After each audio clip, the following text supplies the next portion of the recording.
Hi you guys, welcome back to my channel. Today I'm going to do a reaction to this video by Jenae Danyiel. I love her videos. She does like, I don't want to call them video essays, but she just talks about like hot topics, like that's going on right now, like TikTok clips and stuff like that, and gives her opinion. So I want to watch this video. It's called We're All Clones Now, The Death of Originality. It's pretty old, about 8 months ago, but I found it in my recommended and I was like, let me see what that's about. And let's get into it. The internet has a really bad problem with herd mentality and like sharing thoughts that are not their own original thought and thoughts that are not their own, but presenting them as such and doing them consciously or subconsciously. Pack mentality is a huge problem on TikTok. You can have an entirely positive comment section, and all it takes is one person to comment something about you negatively, and then the floodgates open. We're not as original as we think. And while this may hurt a lot of y'all's ego, just hear me out. Whether it's what you're wearing, the makeup you put on, the career you're going for, or even the stuff you say online, society has low-key tricked us all into becoming copies. And the worst part is, most of us don't even realize it. We think we're so different and we think we're so unique, but deep down we're following the same blueprint as everyone else. Today, we're gonna break it. Yeah, because I mean, everyone wants to feel like they're special. Sometimes it has to do with like how you were raised. If you were raised to believe that you're special, like the whole everybody gets a trophy mess, or like if you were just constantly like invalidated, ignored,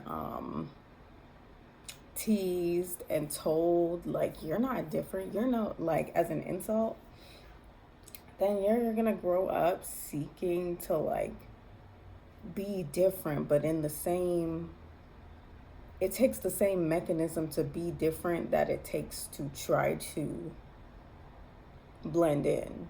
So if everybody wants to be different, now you all are moving in the same different direction, so then you all become the same, and then it goes back and forth. I feel like maybe that's like where fashion trends get the cycles from. Maybe that's really where it comes from, because it's like, oh, let's all go over here, and then, oh, everybody's over here, let's go over here to blend in. At first it was about being different, but then it becomes about blending in. All the way down. The trends, the mindset, the lifestyle. And by the end of this video, you might start questioning how much of you is actually you. Welcome to the Girl Talk you didn't know you needed. Now, I'm not saying you have to subscribe, okay? You are a classy woman. You don't just get those away for free. But hopefully by the end of this video, we become bestie enough to where you feel like you can take that next step. Tell me why in the span of like 2 to 3 years, we went from laughing at Crocs to literally collecting them like limited edition sneakers. Oh my gosh, you guys, when Crocs first like popped off or whatever, I was like, those shoes are so ugly. Why would anybody wear those? Like, why are you wearing those? Those are like Sperry's. They're boat shoes. Like, those are water shoes. Why are you wearing that out and about? Fast forward to, y'all, it was on my feet right now. Bruh. I have these Hello Kitty ones, and then I have some, like, they're like white and they have ice cream on them at home, and I got my daughter the same little pair matching Crocs. And yeah, I'm a big fan.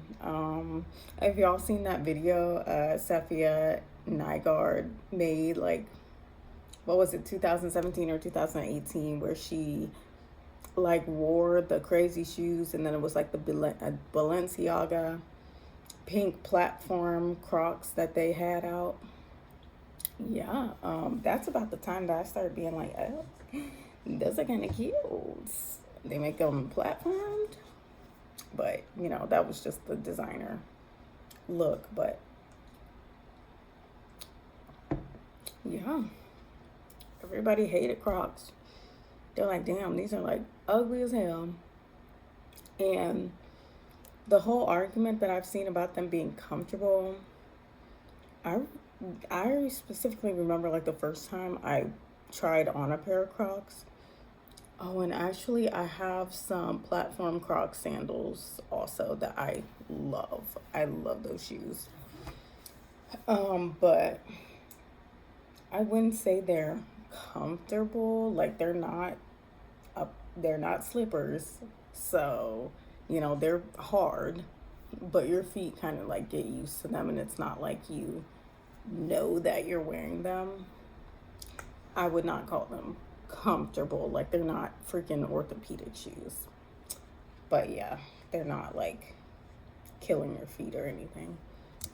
Explain to me why those same chunky sneakers that people used to get clowned for, you know the ones I'm talking about, the dad sneakers, the Walmart sneakers, like when we were in like middle school and high school and we used to beg our Not moms to put us in everybody's those wearing shoes. Yeah, those, those the New shoes, they're selling out in Balances. seconds now. Is it because we woke up one day with a sudden appreciation for rubber shoes and orthopedic sneakers? Or is it something deeper? Because if we're being real, Crocs were a universal joke for years. They were for hillbilly dads or people who thought socks and sandals were top tier fashion. People never thought Crocs were cute, they just seen them as practical. And the people who did wear them, they didn't care about the public's opinion either. What? I They feel wore like I've them seen because this they video wanted to. before. Now it just seems like people are I'm wearing having them deja because they vu. don't want to be the only ones not wearing them.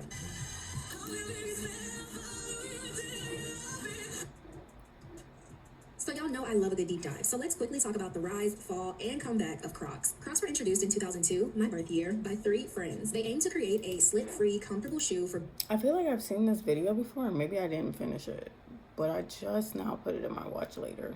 So we're gonna continue because I vaguely remember, like I'm having vague deja vu, but I might not have finished the video. enthusiasts. Despite their practicality, Crocs were widely mocked for their appearance, even being listed as Times Magazine top 50 I worst saw up to inventions this in part. 2010. The turning point for Crocs Yeah, came like a in around the few year of 2016 when a designer of the name Christopher Kane featured Crocs I at their didn't London finish Fashion that. Week show. But the Crocs were covered in crystals, and we all know people cannot resist a good shimmer, sparkle, and shine. So that's all it took for celebrities like Post Malone, Nicki Minaj, and Justin Bieber to further propel Crocs into the limelight. Forget the big iPhone reveal. It's the Yeah, the Justin charms Bieber made Crocs that are blowing the up in a certain charms blew demo, them up. and that's no Crocs. You had the fashion They're world very cute. going crazy because y'all very Without controversial. the charms, You I were- would have you were never Crocs. bought You were these. Crocs. Mine need to be Now cute, they come cute. into fashion. Nicki Minaj is meant to them. And I want a payment. Okay. And I'm worried that it might turn into a key. Not to mention, the 2020 pandemic also played a huge role in the rise of Crocs as the demand for comfortable footwear surged during lockdown. Yeah. So today, Crocs are a well-known, trendy footwear that probably 4 out of 10 people you know own. But let's be honest, did Crocs actually become cuter, or did we just see enough people rocking them to where they weren't ugly anymore? Crocs have got to be the ugliest shoes you can ever wear. Like, I don't even know how people are not embarrassed to wear them outdoors. Like, what's going through your mind when you buy Crocs? That's what I said before I bought a pair of Crocs. Because out of curiosity, I'm like, why does everyone wear them? I thought, you know what? Let me just buy some. Let me buy a pair. Let me see what the fuss is about. I literally bought these Crocs 2 weeks ago, and I've been wearing them for 2 weeks straight. Anyone that wears Crocs, they're a cult. That's why they don't care if you hate on Crocs, because they know that. I want to say it might have something to do with like marketing. You know, like them being on the runway and being crystalled out. Everything on the runway just trickles down in fashion anyway. So, I think if Crocs had stayed plain, just solid like they were, I don't think I'm speaking as a woman, I really highly do not think they would have been any different than like the dad shoe where it just came back like 20 or some years later if they stayed plain. But since they have the I want to call them pop sockets, y'all know what they are, the things you put in them, the charms. Since they came out with so many different colors, like all the pastels, and then they come out with ones like these that are like themed, like Hello Kitty, or my ice cream ones, or like transitioning into the Crocs sandals that and the platforms and all this other stuff. I think that widens the what's it called, like target audience. It widens your target audience. Okay, I can't speak for the dad shoe because that target audience for those is 50-year-old dads. But yeah, I think that was more of a marketing thing where it's like, oh, now you can get them in this color and you can get them with ice cream and you can put your own like personalization on them. That's very popular with nurses, as she was talking about during COVID, because don't like healthcare workers, they love like having the cute personalization with their scrubs, kids and teenagers, and then you can put like characters on them, and Pokemon this and Barbie, and yeah, so that definitely widened the base. You get into the cult, you're gonna stay in the cult. And Crocs aren't the only example of footwear impact mentality. Those dad sneakers that y'all used to hate not even 5 years ago, yeah, those are back in style. I think these are great shoes. I don't get why we just decide to fall off and hate them. This makes me just think about social media though. When you man just decide to to design something. It's some sort of herd mentality. You never see that thing again, though. And back in the day, kids were ruthless, and even to this day, they still Yeah. are. But when I was in school, for some reason, kids love to point you out if you didn't have the freshest shoes on the block. Shoes like Skechers, Asics, and New Balances were commonly found in big box retailers like Walmart. So the term Walmart shoes became a derogatory label that implied that the wearer didn't have fashion or money. And yeah, I'm not a sneakers girl.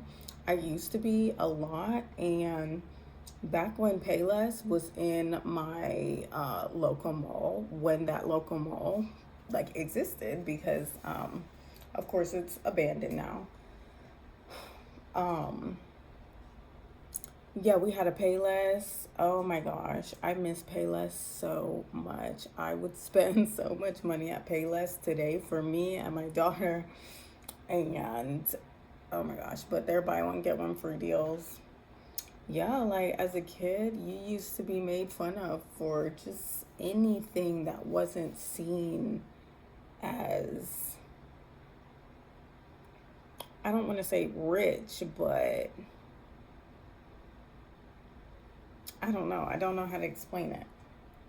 What it is that we were aspiring to be seen as, to the point where kids were teasing other kids about like their shoes and their bags and like their phones. I guess it's really like a suburban middle class thing where it's like, oh, what kind of middle class are you? Are you upper middle class?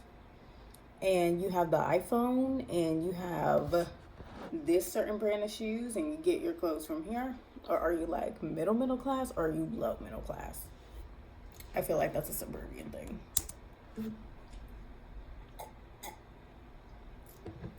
But of course, the influence of celebrities and social media popularized these shoes and turned them from a mockery to a must-have. Life has come full circle because everyone grew up making fun of the dad shoes, right? I know I did. The dad New Balance shoes, we made fun of them. Why am I owning a pair right now? Why am I putting on a pair right now? I can't, because those are the type of shoes my dad would wear to the gym. So I can't. I just can't right now. Not right now. I can't. Maybe it's because this group of people is getting older, and maybe it's a nostalgia thing. Like, oh, like I just said, like, oh, my dad used to wear these to the gym. Like, oh, my dad's wearing these in a picture of me as a little girl, and we're at the zoo or something like that. Like, some of these things do have like nostalgic elements that some people don't want to talk about, and then, or they're not like thinking like, oh, I've seen these shoes 1,000 times in like my childhood photo albums or whatever. And then they're like yearning for that time again. And the only way you can really get back to that time is by purchasing material items that are of that time. So, but as for the teenagers wearing them, and that's just trends just trickling down. But I'm sure some of these reasons have to do with like nostalgia and a little bit like deeper than just, oh, I've seen these shoes a lot. But that's also a factor. Like, oh, I've seen these shoes a lot, and like, oh God, what's the hype about? Let me just try a pair on. I will never wear these shoes. They're the worst things in the whole entire world. You want to know who's the biggest fan of the dad shoes now? This girl. With high fashion brands like Balenciaga even introducing a luxury version that retailed for only about $900. No. And celebrities like Ariana Grande, Kanye West, and Bella Hadid wearing these shoes and showing them to their audience surged the popularity. Yeah, you see them so much. It's just like with songs when they first come out, and then the radio just keeps playing the same song, and you're like, oh my gosh, I hate this song. I hate this song. I hate this song. Then you're forced to hear it for like the 50th time because you're at the grocery store and it plays again. And then you find yourself humming along. You're like, what is happening? I hate this song. Then you're willingly listening to the song. Footwear also. Now the shoes people laughed at I feel are like selling out insane. I feel like it's more that these kinds of things is more like brainwashing. Like, you just exposure therapy. It's just like constantly being exposed to something, to the point where you're like, oh my gosh, I don't want this thing forced on me anymore, so I'm going to willingly engage. And honestly, that's when I realized we don't have fashion cycles anymore. We have trend sprints. Trends don't last seasons like they used to. They only last for a couple months. One minute it's dad sneakers are ugly, and then the next minute it's you don't have enough money if you don't own a pair. Then it's skinny jeans. But oh wait, skinny jeans aren't in style anymore, so let's go to baggy jeans. I can finally understand why people hate on skinny jeans so much now. When white leg jeans, mom jeans, baggy jeans started trending, we would wear little tops with that. So now when you wear those little tops with skinny jeans, it looks like this. And these trends are moving so fast that people don't even have the I don't know. Even going back to flare pants, because that's all I used to wear. Flares and skinnies are like the only two types of jeans that I like to wear. I, even through all these years, I guess to keep at least one pair of skinny jeans in my wardrobe because for me, it's a fashion staple. Especially in winter when you want to wear your thigh-high boots. You don't want to be, how are you going to tuck,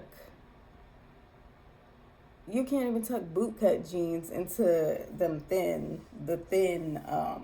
thigh-high boots.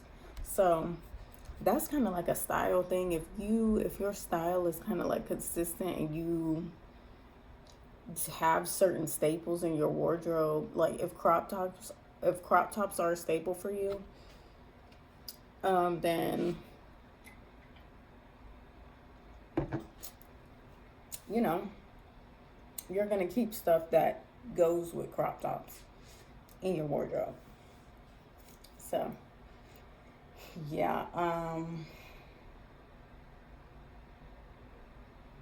certain jeans I have not been able to get into, like the boyfriend jeans, the mom jeans that was really popular. I just haven't, I don't know. Sometimes like I don't know how to explain it. Like sometimes even if something is trending and being thrown in your face, you're like looking at the people wearing them and you're like, let's be logical. That's not my body type, or that's not my style, or there's a reason why I've never tried those on before. Stuff like that. time to stop and ask themselves, wait, do I actually like this? And to make matters worse, half of the stuff that people are buying, they don't even like it in 2 months' time. Because truth be told, it wasn't about loving the item in the first place. It was just about keeping up with the hive mind.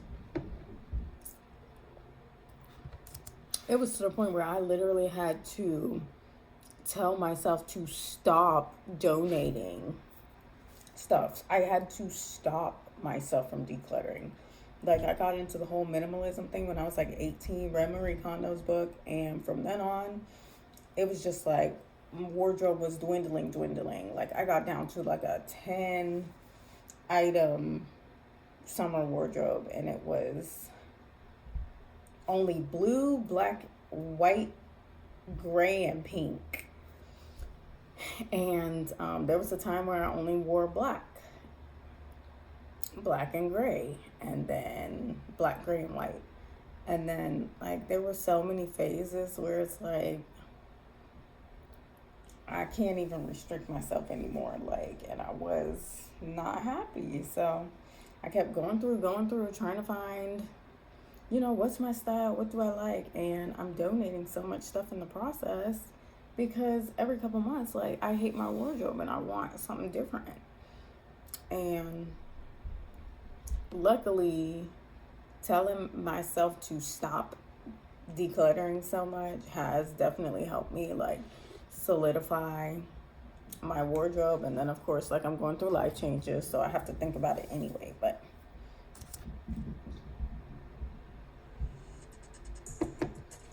and y'all know I'm gonna keep it 100 with y'all. I am like this. I have bought so many clothes because I thought that they looked good on other people or they were just trendy at the time, just to look at them 2 months later, realize they're not that cute, and donate them. And that's why we're seeing so much Shein and fast fashion in these thrift stores. My issue is usually, like, I'm in the store, right, and I think something is genuinely cute. Then the whole thing when you get home, and then it's a little bit too different for you, and then you're like scared to wear it, and you're like, oh, this is so cute, why don't I wear it? type of wardrobe issues. People are buying these items, realizing how cheap and tacky they are. And instead of having real vintage clothes in thrift stores, we have racks of wrinkled polyester and last season's Goodwill regrets. is Prime filled with example sheet of and bro. overconsumption and micro trends right here. This was a micro trend. Even the little small thrift store that's up here is called American Thrift. Y'all, one of the first like items that I got from there, I love the sweater. It's like a gray sweater with V-neck and the ruffles on the V-neck. I'm wearing this sweater. I'm like, oh my gosh, I love this. Like, it's so warm. It's so cute. I love it. Where's it from? The tag was Shein. But unlike the Goodwill, thankfully, where this would have been $8, the sweater was like, I think it was like $2.50. So. From this winter, like I saw so many people get these for Christmas. Shein, already in the thrift store. Shein is all over thrift stores now, and when people make videos about it, people in the comments miss the point completely. Yes, it's better to donate your clothes than throw them away. But the issue is that people aren't buying for the long term and are cycling through massive amounts of clothes. You should also know that 80% of clothes donated to thrift stores don't get resold and end up trashed or dumped in the roll south. But trust me, the pack mentality doesn't just stop at your closet. It goes a lot deeper than that. The same way trends can. And y'all, think about the thrift stores that don't have an outlet like the Goodwill has. They don't have bins like the Goodwill does. So. What we wear is the same way trends take over what we think, what we say, and what we believe online. Pack mentality has gotten so deep that it's not just shaping our opinions. It's shaping our reactions, our behaviors, and the way we treat others too. If enough people online say that something is problematic, the internet immediately goes into attack mode. You guys all spend too much time online. That problematic has become a word for people who say one vaguely suspicious thing in a YouTube video or in a Twitter repost. Or because they follow someone on Twitter. Why did I just see a cancel thread because someone follows a bad YouTuber on Twitter? Oh my God! And sometimes there's barely any time to fully understand or even think about the story. People just jump in, not because they formed an opinion, but because they're scared to be the only one who didn't. And this is the dark side of cancel culture that nobody really wants to talk about. It's not just about accountability. A lot of the time, it's just a mob with Wi-Fi. One thing that honestly makes me wish I was born in a different generation is how bad the cancel culture and sensitivity of people has gotten today. I think if cancel culture did what it truly is supposed to do, which is educate people and hold people accountable for things they've done, I don't think it would be such a bad thing. But that isn't even what it is anymore. It is a witch hunt to find anything you can, any dirt, any mistake someone has made in their entire life. How many times have we seen somebody get canceled? Yeah, I don't like, specifically like with political commentators, that's touchy already. But just think about how much your political ideology and leanings have changed since you were, I don't know, maybe in middle school. Just think. And then we have people like pulling up famous political commentators like previous to blog posts, comments on Twitter from like 10 years ago. And it's like, of all people you want to try to do that with, you pick a sect where the whole point is being controversial. I don't know. That to me is pointless. Like, it's not going to, they're politicians and political commentators. They're not going to be successfully canceled over changing opinions from 10 years ago. Over something mainly small, like an old tweet from 2012, a harmless opinion, or maybe just not being woke enough. Half the time, people aren't even mad because they genuinely care. They're just mad because everybody else is. And if you stay quiet for too long, you automatically get grouped with the villains. If you were on Twitter between 2016 to like 2020, you've seen this firsthand. Now, I don't know what's going on over on Twitter or X now. I left that place a long time ago, and for a good reason. But back then, it was the full-on cancel Olympics. Hashtag Taylor Swift is over party started when Kim Kardashian dropped clips of a phone call between Kanye and Taylor. Oh, that's a real bit. Like, she must be crying about that line. I think we have to take our moment to like do stuff together and make sure it's only really cool stuff. Yeah, exactly. We can't have it like be somebody else's idea. Which resulted in the majority of social media calling Taylor a snake and dragging her. And this was one of the first like viral cancel parties that actually officially happened on Twitter. Stuff like that is, you want to clip a conversation, a phone conversation at that. I wouldn't do that. Even like with my husband, there's so much miscommunication over a phone call that can happen, truly. So I'll definitely, that's terrible for her. Viral. Hashtag Doja Cat is over party came after accusations of her being in racist chat rooms. She was ADD, just DM'd me. Learned anything new today? And I said, yeah, learn if you sunk a dunker, you can be anybody. Hashtag Imagine being able to build anything just by thinking about it. Meet Base 44. Chris Pratt's over party started off as a joke, but before long, I mean, that's just not cute, because Doja Cat, isn't she like mixed or something? It's not cute to act like, I don't know, you're above other people in your racial group because you're hanging out with a certain other group of people. But we're digging into his personal life and trying to cancel him over his beliefs. And we cannot forget the hashtag James Charles is over party. That exploded after Tati Westbrook dropped her Bye Sister video. It's like, no big deal. Like, sucking, like, I'm just like, oh my God. Time and place. And you did it at my birthday dinner. And James lost millions of and the weirdest thing about that, y'all, and I know this was talked about when this happened, wasn't Tati Westbrook, isn't she now in her like late 40s? Wasn't she like 40 something? Hanging out with James Charles, who was like 18, and doing a whole video canceling a teenager? How weird is that? I'm not into all that. I watched the video and I was on Tati's side, but now that I'm older, obviously I'm like, girl, wasn't you 42? Why are you friends with an 18-year-old? Why are you even friends with somebody in their early 20s at that? Whatever. almost overnight. Now on Friday, James Charles, the 19-year-old YouTube beauty blogger, had around 16 million followers. Now that number has since dropped by 3 million. Shows no signs of slowing down after fellow YouTuber and former mentor Tati Westbrook publicly cut ties with him in a lengthy YouTube video. So we'll get to that in a moment. Take a look at this live stream that shows James and Tati's YouTube subscribers increasing and decreasing since Tati's video Friday night. I mean, man, that's crazy. And for some of those, it wasn't accountability, it was just a performative outrage. And if you were to ask me, I believe that cancel culture really started the blueprint of a lot of the bullying that we see going on in TikTok comments today. Somebody can post a casual video, and if one comment is shady, suddenly the video is no longer just a post, it becomes a public dragging session. People start chiming in, not just because they have... Now, I am not on Twitter anymore. I've been on and off of Twitter like a couple times for like a month at best. So I never really got into all of that. I think my longest stint on Twitter was maybe like 3 months when I was a teenager, or maybe like 19 or 20. And then TikTok, I do have a TikTok, and it's for like my doll collection. Like, obviously I started that shortly before I got pregnant, so I haven't posted on there in a long time. But yeah, I'll probably be getting back on TikTok. I've been considering it like vaguely in the back of my mind, but especially like doing videos like this, like sometimes I want to find my own video and excuse me, or you know, like not my own video, but find videos that I'm interested in, that I'm like naturally watching, and make my own personal like direct response to it, instead of just like having, you know, these like ultra popular like topics talked about. But yeah, so I do not be in the TikTok comments, but surely it's rough. New to say, but because they see the direction that the crowd is moving in. And that's why most comment sections are either overwhelmingly positive or just downright rude. Nobody wants to be the odd one out. Now, I almost talked about bullying. I mean, the internet is just extremes, and the internet comments specifically kind of like attract black and white thinkers in general. And then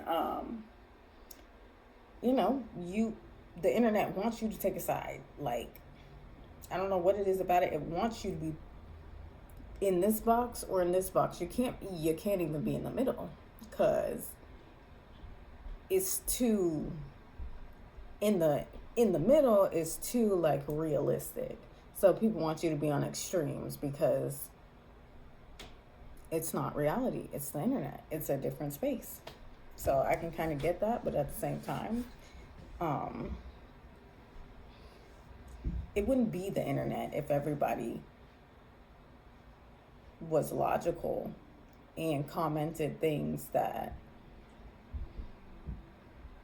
if the majority was gray, it wouldn't make sense, because it's the internet, and that's not what the internet comments section is for. Even for creators, to be honest, like, you want immediate feedback. it's instant gratification. So you want your followers to either love you completely or hate you completely. Then everybody in the middle can sometimes get demonized for not picking a side by the creator themselves, like subconsciously. Mentality in my last video, average women are getting bullied off the internet. If you haven't seen that video, it's a real juicy breakdown you're not going to want to miss. But this type of online bullying is basically normal now, and I believe that it really comes from a pack mentality. And it's not even about laughing or hating or making fun of somebody for the pack. Most of the time, they don't even need people to mock. They just need something to collectively agree on. And this mindset runs so deep that some people are even too afraid to make their own opinion without hearing other people's opinion first. What underwear are we wearing today? So what underwear are you wearing? Because I just don't know what to buy anymore. So I need you guys to tell me, like, honestly, from the bottom of your little hearts, what hairstyle do you think I should do? Like, what do you guys think after looking at me? Now, I can definitely understand this. Like, sometimes, especially with like appearance and clothing items, the internet gives you like a very broad like amount of experiences. Like, let's just say like I wanted to start wearing, let me pick something other than underwear. Bras. Let's go with bras. Let's say I wanted to start wearing a new type of bra. Okay, I can do research, but on the internet, I can post a video and be like, hey guys, this is what I look like. This is the bra size I usually wear. Ladies, what do you guys wear? This bra is not working for me. What do you guys who are also in this same category, body type, weight, blah, blah, blah, what do you guys wear? Like, what's comfortable for you? What works best for you? And then it kind of gives you this perspective of a large group of people who share certain characteristics with you that you would never meet in real life. Such as this girl asking, like, what hairstyle do we think she should do? Like, obviously, it seems like she's asking a random group of people, but really, when people do stuff like that, they're speaking to the people who look kind of similar to them, have similar facial features and stuff like that. So, and preceding me, just from a glance, what do you think I should do with my hair? And I get that it's normal to want to hear other people's opinion or you want to hear feedback. That's okay. But the problem is a lot of people aren't forming opinions off of feedback. They're just waiting for permission to have one at all. My biggest struggle is start. Grammarly is an AI writing partner that helps students with their writing from beginning to question anything. Swallow opinions whole, especially the ones trending online. Original thoughts, too risky. What if someone doesn't? I mean, there is a difference between, you've tried a lot of different hairstyles or you've tried a lot of different types of underwear and it feels like nothing's working, so you post to get some feedback, versus you just coming straight on there after you've like done nothing and just like asking. It's better to nod along. And I'm gonna be honest, I've done this before. Actually, I do it a lot. I'm gonna just keep it real with y'all. If I'm looking for a new TV show to watch, I won't commit to that show unless I go on TikTok, search the show up, and see what other people are saying about it. And if a collective group of people are saying that the show is trash, I'm not gonna watch it. What is the TV show that we're obsessing over now? The older TV show, the dramas, okay? Every single year on TikTok, it's like a specific older, quote-unquote older TV show gets this moment and everybody kind of rediscovers the show. And we kind of haven't had that this year, and it's March. I can't relate because your girl is I'm a K-drama girly. I like my Asian dramas. If I'm trying to watch some fiction, I need a gorgeous male lead, and I don't be thinking these American male leads is attractive at all. I'm sorry. I like romance, and I cannot root for a couple to get together if it sounds so terrible, but like this is how my brain works, right? When it comes to fiction, okay? How can I root for you, girly, to end up with this guy if he's ugly and has a rude personality? what? How can I root for him? Like, at the very best, I'm gonna root for the nice guy, the second guy, right? So yeah, I don't really watch American TV. I love Secret Life of the American Teenager, and I'm watching, but haven't like caught up on Heartland. I don't even remember what season I left off on. Probably like 6, maybe 9. I was watching The Office religiously for a few years. I don't remember what season I was on by this time. And yeah, the rest I watch is pretty much just reality TV shows like what's it called? Married at First Sight, Love is Blind. What's another one? Those are like my top 2 that I've kept up on for a couple seasons. Yeah, so I can't relate to this because usually I don't know what it is. It could be the sex scenes that I'm kind of like over, because you turn on a regular TV show and for some odd reason it's always a random unnecessary sex scene in there. They don't do that in Korean dramas. Obviously, you can't do that in a Korean drama. At least not the popular ones.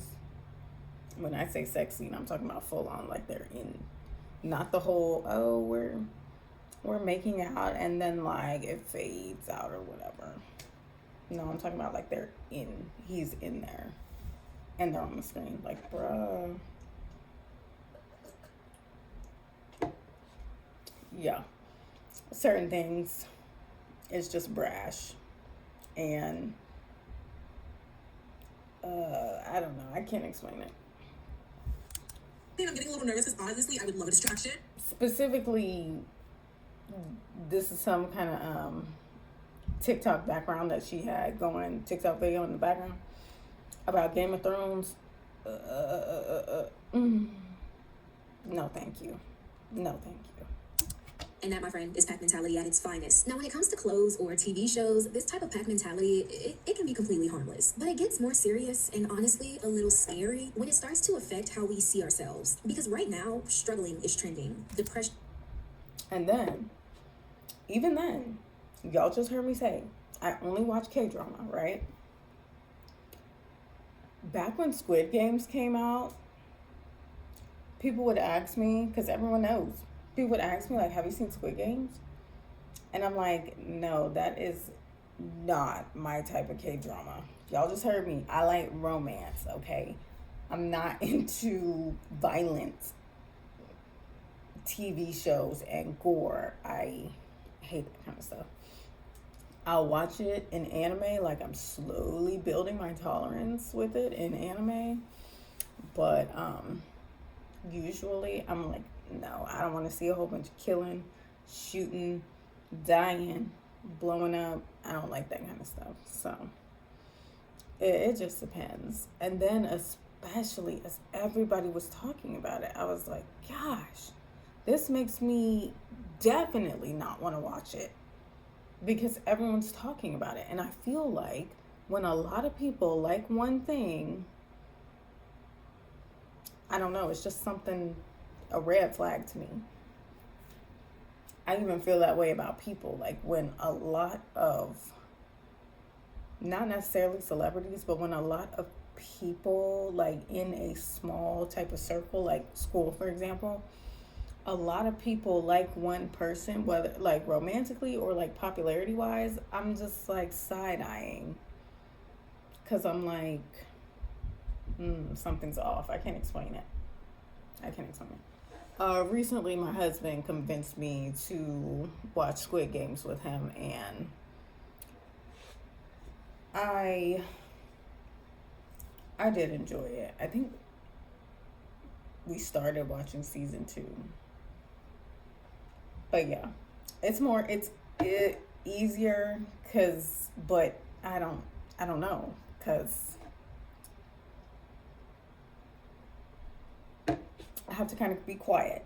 Like, I can't just be like, oh, that's so and so from this drama, or oh, is that like season 2 when I saw Top, I was like, bruh, is that Top? Like, am I delusional? Like, I haven't seen him in some years. Like, now he's acting? I thought he was in jail. I thought he was in big legal trouble. And that's why, like, Big Bang did blah, blah, blah. I can't go on that spiel with my husband who knows nothing about K-pop. And so it might be more of a struggle for me. Anyway, spiel over. Is trending. And self-diagnosing mental health issues has become a whole aesthetic. You're probably noticing that a lot of people... I have to talk about that. The whole TikTok diagnoses. Oh my God, I have to talk about that. Like, that shit is not cute. It's not fun to have something wrong with you, y'all. Like, let me just tell you that. It's not cute. Mental illness is not cute. And the way they want to show mental illness on social media is a huge, big, curated lie. Just think about, I can't even remember, but there was a girl who got outed for faking Tourette syndrome and making a whole big social media following on TikTok off of faking Tourette's.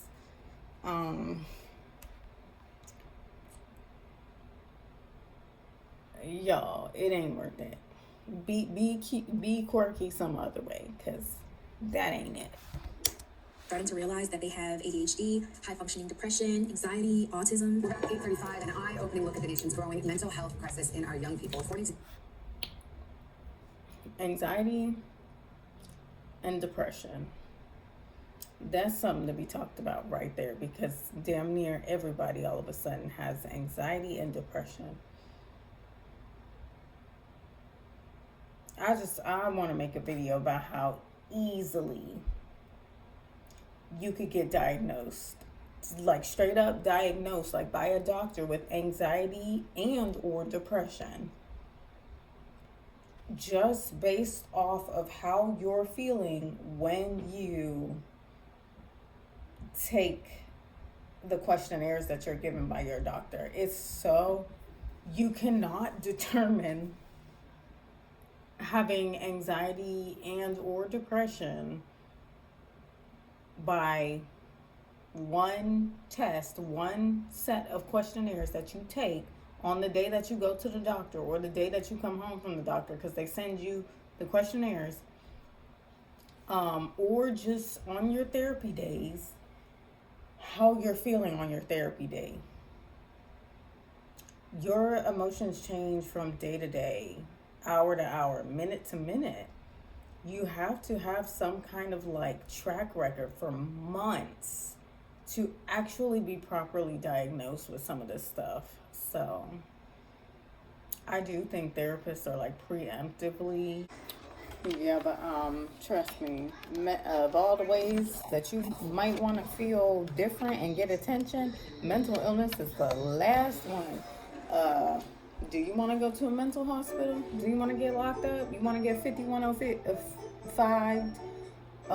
Do you want to get put on medication that's going to sedate you and make you into a whole different person? Trust me, no.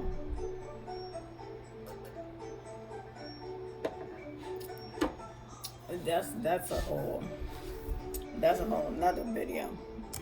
American Academy of Pediatrics. 1 in 5 children and adolescents have a diagnosable mental health disorder. And I want to be completely clear, I am not dismissing been the anyone. case. I know that a lot of people go undiagnosed for... Right, that's been the case, trust me. Like, a lot of people are undiagnosed, and we sitting here wondering why so much crazy stuff is happening in the world, because mental illness is real, and it just don't look how it's being presented to look online. others. And it's a really good thing that mental health discussions are becoming so much more open and accessible. But when you scroll on social media and you see video after video of people saying things like 10 signs you have depression or 10 ADHD habits you might have not known you had, it becomes hard to tell who's genuinely trying to learn about their health and who's just trying to keep up with the trend. Self-diagnosis is not valid in this context. I am the girl with the rarest sleep disorder in the world. I made a video about it a while ago and it went viral. I'm seeing a lot of comments under that video of people claiming that they're diagnosing themselves with this. I need to reiterate, it is the rarest sleep disorder. She had to reiterate. I said rare, right? I said rare. And by rare, I'm assuming she must mean 1 in at least 500 million, potentially. And people probably be like, oh, I do that too. This one little thing that she says, oh, I do that too. Like, oh, and then, I don't know. I don't know what that's about. For a reason. I know it sounds pick-me-ish and I know it sounds like I'm gatekeeping, but this is not the sort of disorder that you can self-diagnose yourself with. Mental health is serious. Yeah. These conditions are very real. Sleep disorders. Ooh, you got to go through a lot of different steps. You have to eliminate a lot of different things before you get to a level where you're getting diagnosed with a sleep disorder. Trust me, like, And you have to go to a neurologist and do sleep studies and stuff like that, so. Deserve real care, not just viral relatability. I'm all for normalizing mental health, mental illness, and struggles with mental health. But what I've noticed with the normalization of mental health is also the simplification of mental illness and mental disorders. And it's made it more accessible to people in a way where, like, you know, you'll see something on TikTok like, It is 5 not. signs you have ADHD. 1, you go to the kitchen, you forget what was there. Like, that pisses me off. Because I have ADHD, and I find it so stupid that you're trying to turn symptoms into just little quirks that everyone does. Literally everyone in the world does. But once the pact gets involved, it turns into something else. Something more about identity performance and actual support. And it doesn't just stop with the diagnosis, it also ties into the words that we use too. Words like gaslighting, narcissist, and toxic used to have real heavy meanings. Now they're just tossed around for little reasons, like if somebody doesn't. I got told by my sister-in-law that I was gaslighting my husband because I told him that what he says to do with our daughter goes because my way led to chaos in the family. Oh, girlies who are saying they're autistic. Is that how you want to live? Because you will be getting called a narcissist and a gaslighter. Like, being an autistic girl is not cute. It's not fun. You just get called a gaslighter, manipulator, mean, rude. It's not pleasant. Stop lying. Stop lying, internet. It's not pleasant. Agree with you, or if somebody sets boundaries, they're a narcissist. Someone cheated, they're a narcissist. Someone lied, they're a narcissist. Someone didn't. I was raised in a narcissistic household by a narcissist. These are dynamics. You can, I don't know, y'all. So if you go in you go on my channel and you're not dealing with stuff to that level, like, you're not fucking with no narcissist, bro. You would hope you weren't. You would hope the person you're with is not an undercover narcissist. Because you would know if they are. Your life is about to get wrecked. A true narcissist is going to kill you, try to kill you, do threatening things that make you think they are thinking about killing you. So don't play that game. This for me, they're a narcissist. Stop overusing the word and stop using the word wrongly. You can't just call anybody a narcissist. So yeah, I know that segment was a little heavy, but if you've been watching closely, you can see now that pack mentality doesn't just affect the way we dress. It's affecting how we speak, the things we say, how we see ourselves and others. And if you think this only affects how we talk or think, just wait till you see how it affects how we treat our bodies. Because 10 years ago, plastic surgery was hush-hush. You had to whisper about it like it was something scandalous. And now it's being marketed, BBL here, a lip filler touch-up there. Just another self-care appointment to slide in between your brunch and your nail tech. They're basically just gonna go in and get them touched up, and I wanted to bring out with me. And listen, y'all know we don't shame over here. There is no I can deal with a needle. I can deal with a needle through my lip if I'm gonna get some jewelry with it. Not just you stabbing me to make my lips bigger. But then again, I've been blessed, okay? I'm not one of those thin lip Kylie Jenner before the lip surgery girlies, so I can't relate. To the women who do decide to get plastic surgery. That's your body and it's your business. But when the choice starts to feel like pressure, that's where it gets scary. If you want a BBL, you thinking about getting a BBL, get that. Get that No, BBL. It's don't do that. No. Yeah, I would not suggest to just do everything that you think about, right? Common sense. Like, it's gonna boost your confidence up here. Literally, like, you think you're confident now, wait till you get that BBL. Hag mentality doesn't just shape minds, it's shaping bodies too. The obsession with big lips didn't just pop out of nowhere. Although Kylie Jenner's lips kind of did. Kylie Jenner popped up with a whole new set of lips around 2014, and suddenly everybody wanted in. Girls all over the world are wanting to get big, full lips like Kylie Jenner's. In this video, I'm going to show you how I got my lips to go from this to this. And at the time, she denied having any lip injections or fillers, so a lot of people were curious. Like, was it a spell? The funny thing is that at the basis of all these plastic surgeries is a male's attention. Why do you think big lips are going to get a guy's attention and make him want to kiss you? Any more than any other lips that look any other kind of way? Might that be coming from the corn industry and not really reflecting any sense of reality? The big butts, might that also be coming from the corn industry? Promoting to men that this is what an attractive woman looks like, and if you get a girl like this, you're winning. And are you winning, son? I don't know. Was it a YouTube tutorial we missed? Like, girl, what's going on? That's when the infamous Kylie Jenner lip challenge went viral. If it wasn't surgery, maybe it was a shot blast. It's the latest phenomenon sweeping social media. Teens using shot glasses and bottles as suction devices for doing We gotta yourself use our lip enhancements. brains. None. Apparently. Some Want to actually stick to your health goals? I'll tell you, we was not doing that when I was kids, so I don't know why. I've never been good at Every generation just starts going crazier and crazier. some end up with lips that are so swollen and bruised, it looks like they've been beaten. What's causing this craziness? They're trying to look like reality star Kylie Jenner. People were literally bruising their lips and their mouths using water bottles, shot glasses, cups, and Anything. bottles, trying to recreate that IG baddie pout lip look. And most of us knew deep down, lip liner was not going to turn a paper cut into a pillow. But instead of admitting that she had lip filler or some type of surgery, right on cue like a true Kardashian, she seen a cash grab. So Kylie dropped her lip kits and they sold out in minutes, flying off the shelves. To say Kylie Jenner's lip kits On are her in way, high that demand was is an the understatement at this beginning point of her because being literally on her way to one being a minute after they went on billionaire. sale for the second time, they were sold out. So big lips, which once were called too ethnic or too much, were now the it girl feature. Meanwhile, many black women had been walking around with naturally full lips. As though black women's lips ever made us more kissable. So why would they do so for random white girls? The logic is crazy. Like, let's use our brains. Men don't have to use theirs, but let's use ours, okay?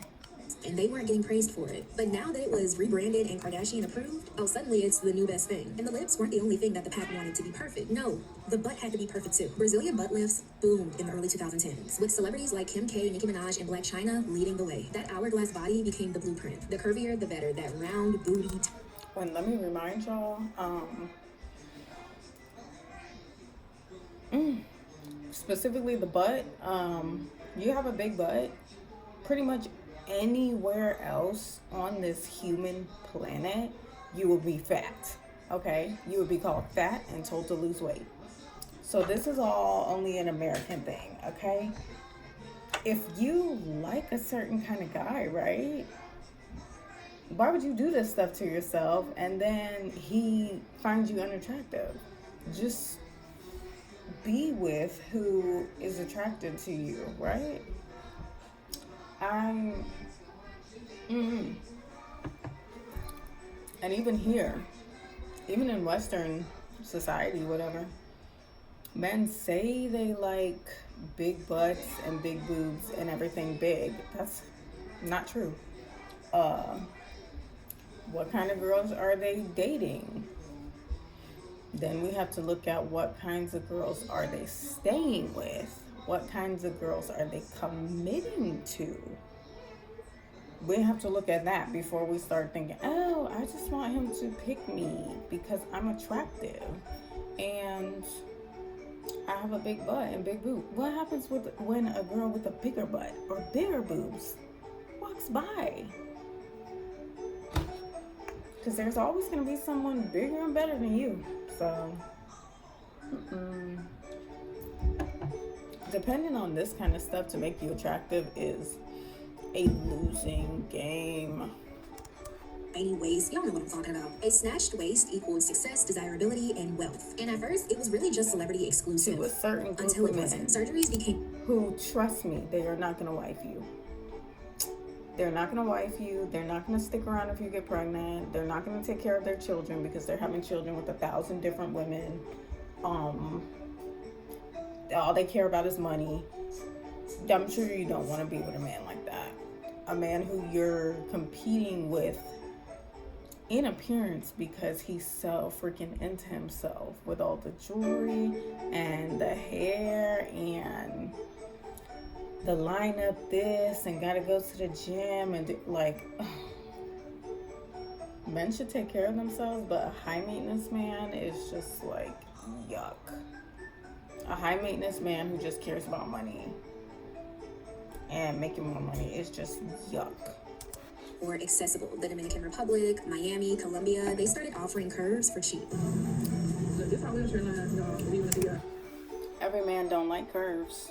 I promise you. I promise. In a lot of these countries on this planet, this is why it's like go where you're loved, go where you're appreciated. A lot of these men, you'd be fat. Like, you're fat. Okay? Like,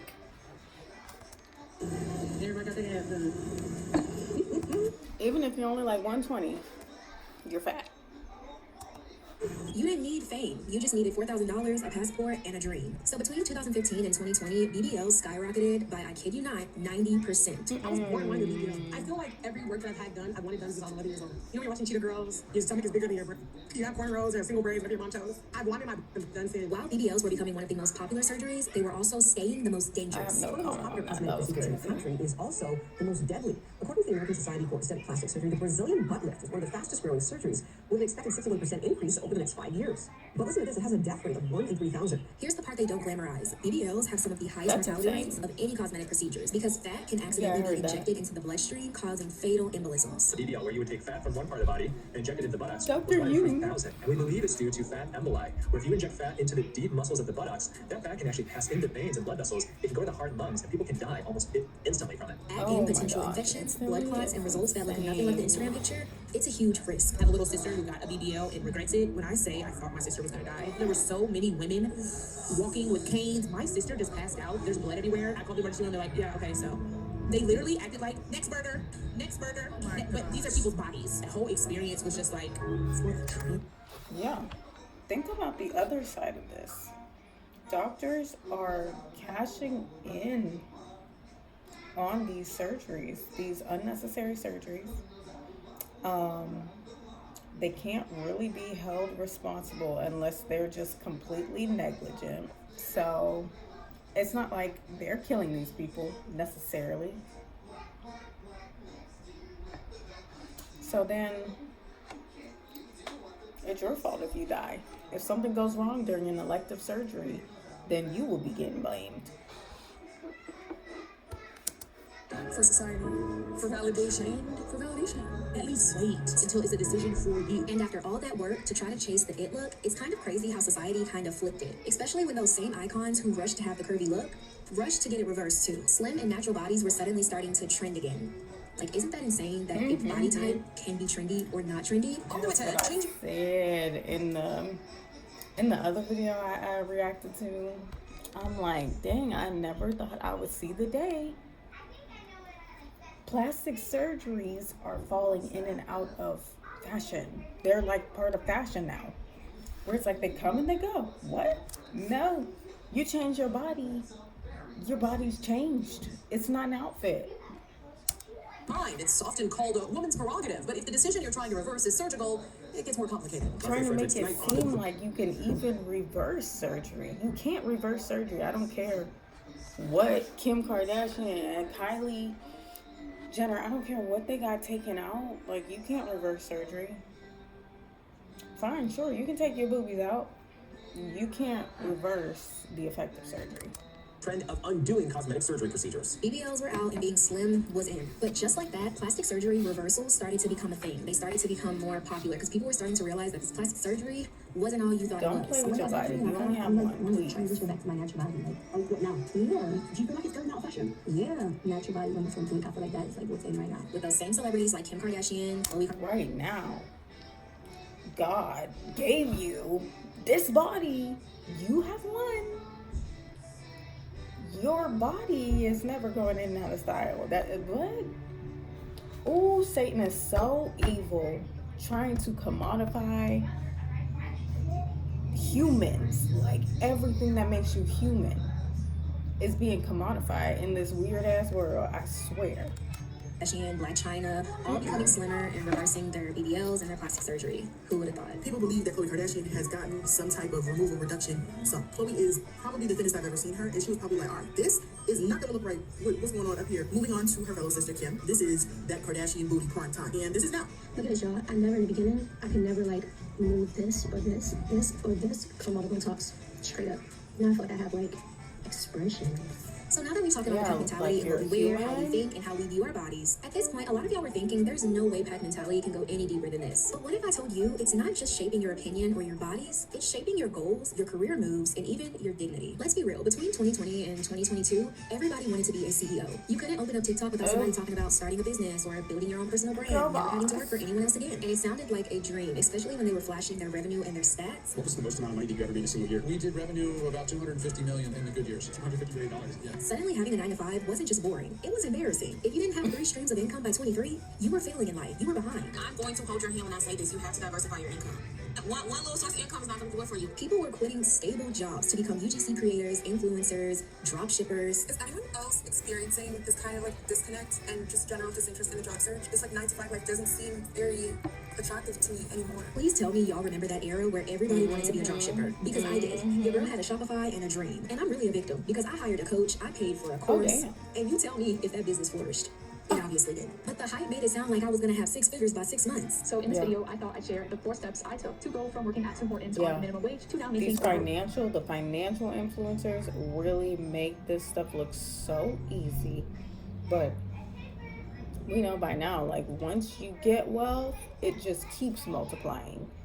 So once you make money once, basically, even if you go broke, you can always make it again, because it's a whole mindset shift. If you never had the mindset,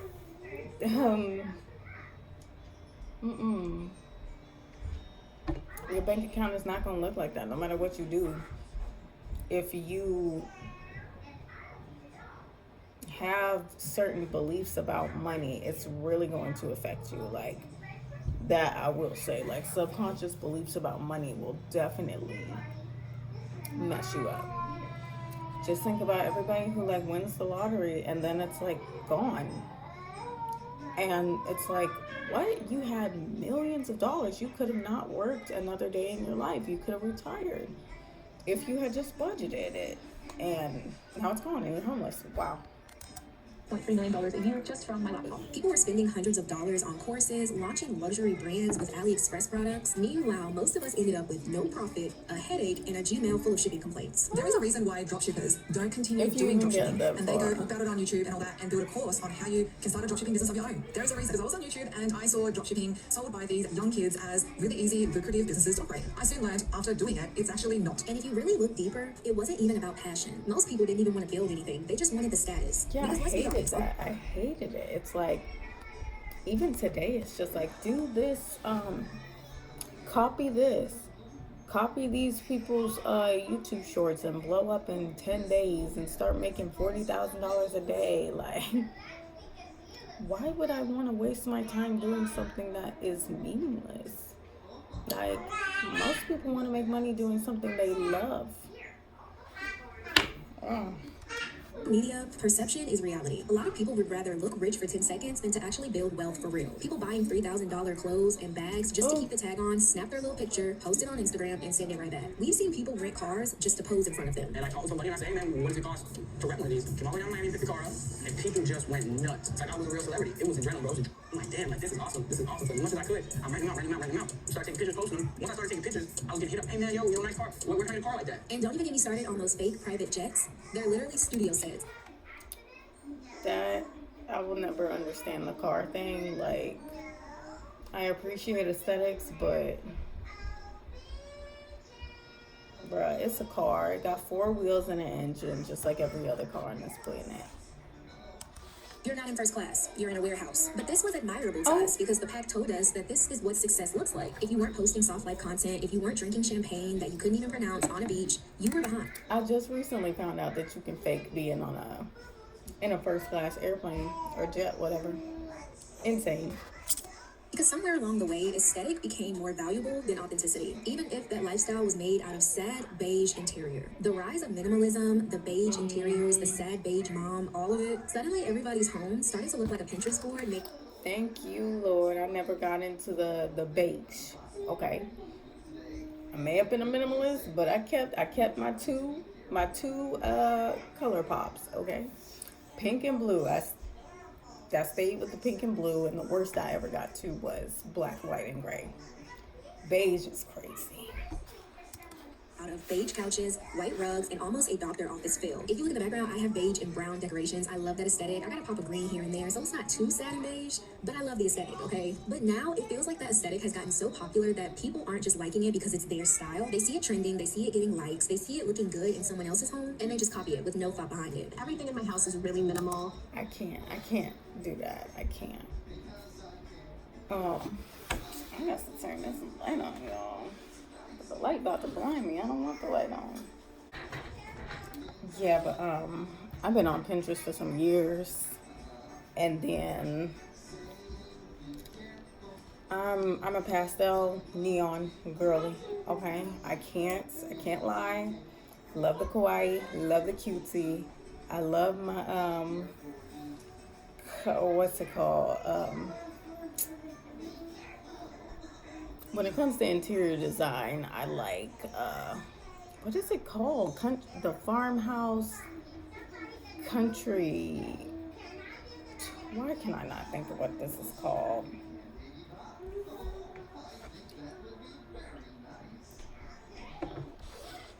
Vintage, basically whatever I grew up with, like in childhood, as far as like interior design.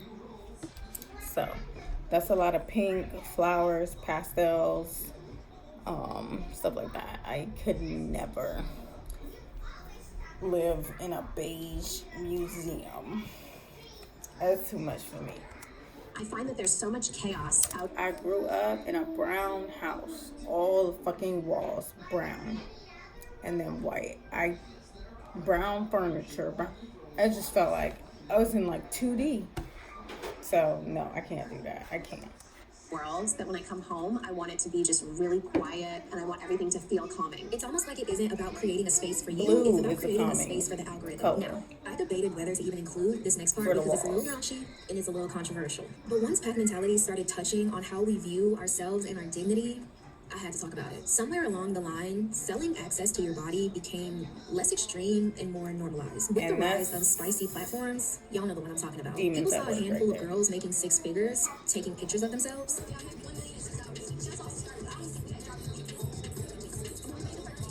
That's demons right there. Just make me enough to where I can get $3 million in an account and put it away and never touch it. Make way more than that. And suddenly, it seemed like every girl on the internet was considering it. And this wasn't just like a few girls, a few people type of thing. Studies show that in the peak of this trend, 1 in 6 girls in the United States were considering joining, all because they seen other people joining and getting success from it. I don't know why you're so set on going to college. Like, just don't, Oh, hold up. Let me not lie. When I was about,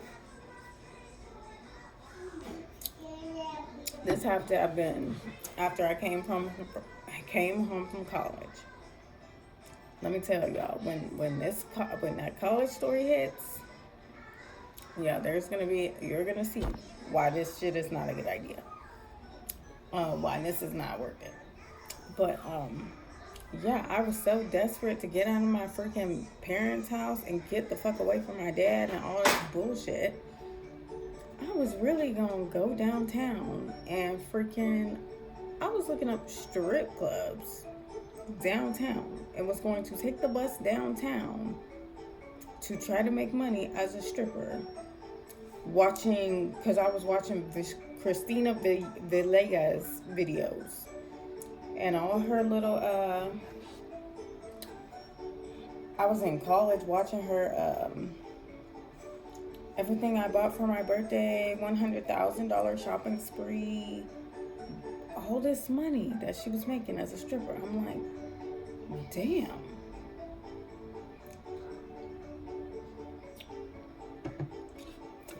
Yeah.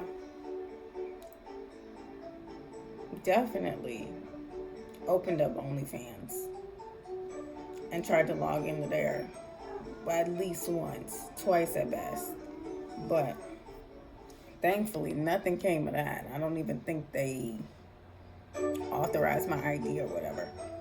And by the time they sent me that email, told me it didn't go through, I was already over it. Thank the Lord. Because, what? This is definitely preying on any girl in a bad situation that she needs to get out of. That's not good. That's not being an entrepreneur. Yes, it is. It's a business. You sell pictures of yourself online. That's not being an entrepreneur. Okay, well, if you think I'm not an entrepreneur, let's go band for band. Different band. Let's go band for band. I bought down a car. I'm about to pay off mom's mortgage. I'll pay for your college. You don't think that's an entrepreneur? Then I don't know what the fuck is. With some even being told to join. Are you really an entrepreneur if you arguing with a kid that you are an entrepreneur? Regardless.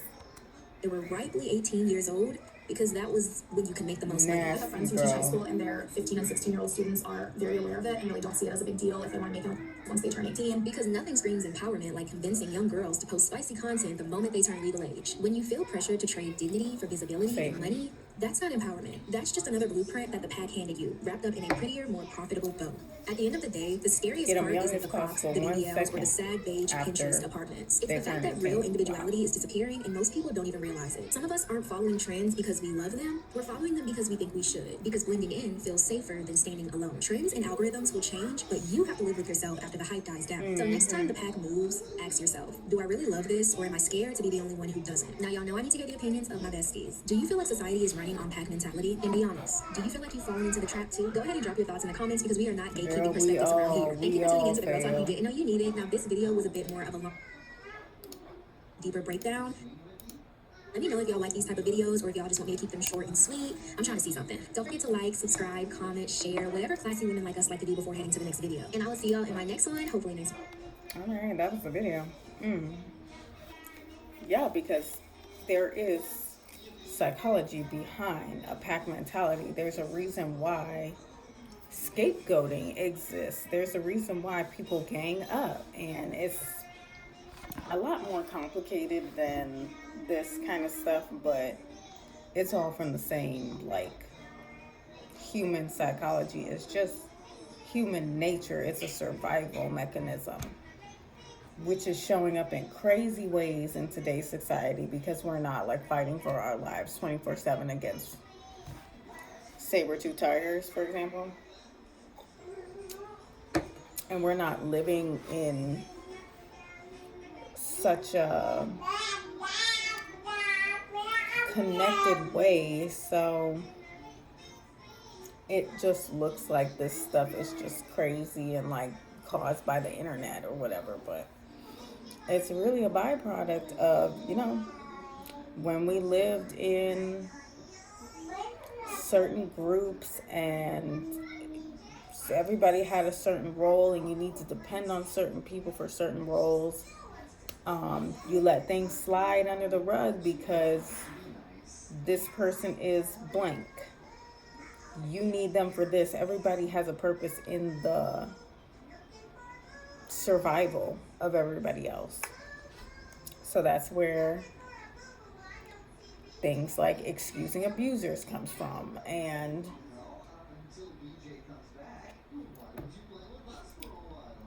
such and so on. All this stuff has an origin. It's not social media. It's not the internet. It's because we're human beings. And it's probably always going to be a thing.